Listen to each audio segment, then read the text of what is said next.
Can't believe it, Jensen. An internment camp smack dab in the middle of Detroit. Shit.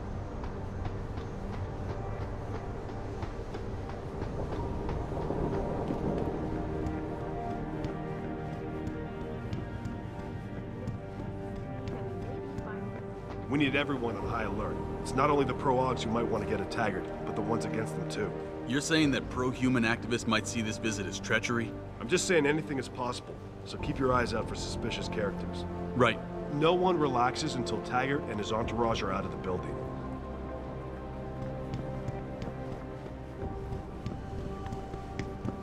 He kicked me out of his office saying he didn't have time for staff reports. I've never seen Frank this stressed out about something. Well, can you blame him? A security breach of this magnitude? It's like our entire network has been violated. How the hell did they get past the firewall? I don't know, but he's got a shitload of new coding to do. All the passwords he has to reset? Ooh, ouch. That's probably why he's so stressed. No kidding.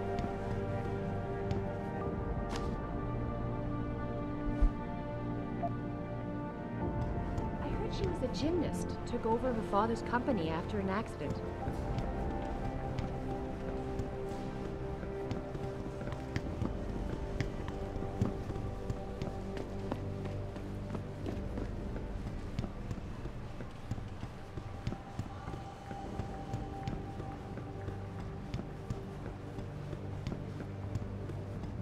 What do you want? As much as I hate to admit it, I need your help.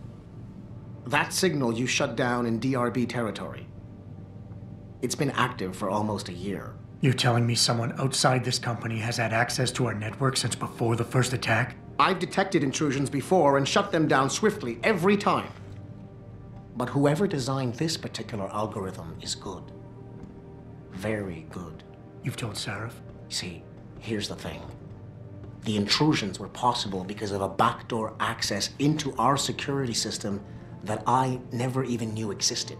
The one Sanders' team used to get inside our plant. I've worked here for 7 years, Jensen, and this is the first time I've seen that particular access route. David Sarif created it specifically to bypass the firewall. He's hiding something, and I think you should find out what it is.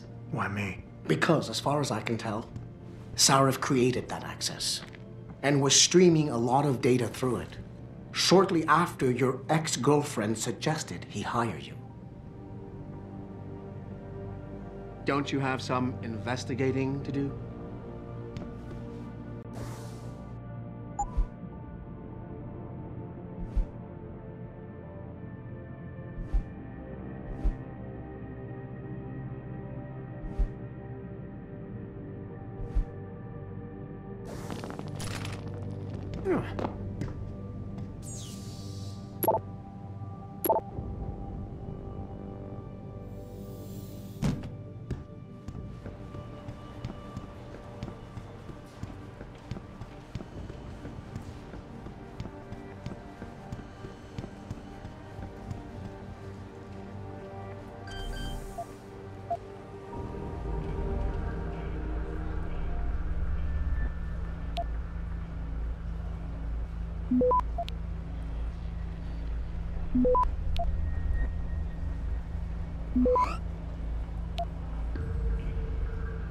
Access granted.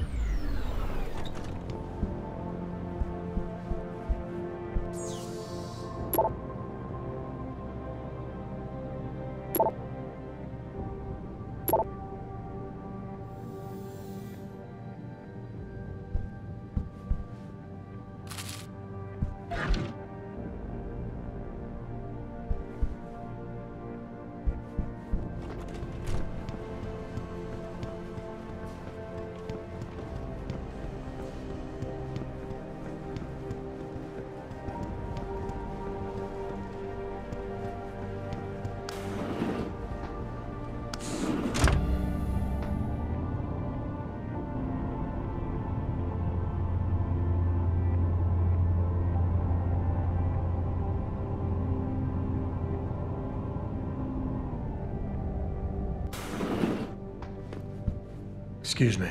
Mr. Jensen, isn't it? Sir, you have that charity dinner? In a moment, Isaiah. I was hoping I might run into you, Mr. Jensen. Bill Taggart. The founder of the Humanity Front. I know who you are. Yes. Yes, I imagine you do.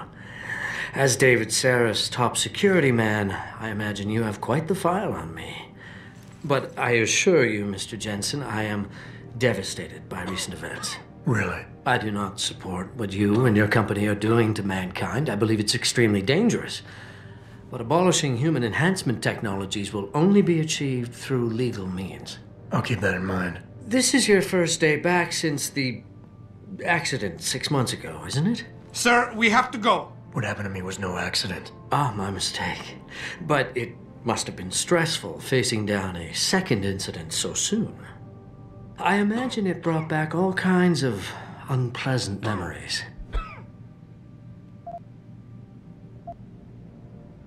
I appreciate your concern, Mr. Taggart, but it was nothing I couldn't handle. I'm a psychologist, Mr. Jensen.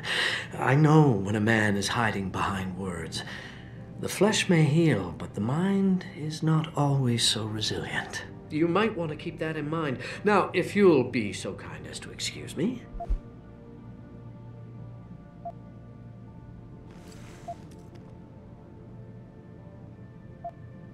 I'm curious about something, Mr. Taggart. What is it you hope to accomplish by coming here tonight? I would think that would be obvious. Your company has been viciously targeted. The violence and bloodshed that's occurred, it must be stopped. But I'm afraid it won't be until men of wisdom and understanding come to an agreement. About what? About the future, Mr. Jensen.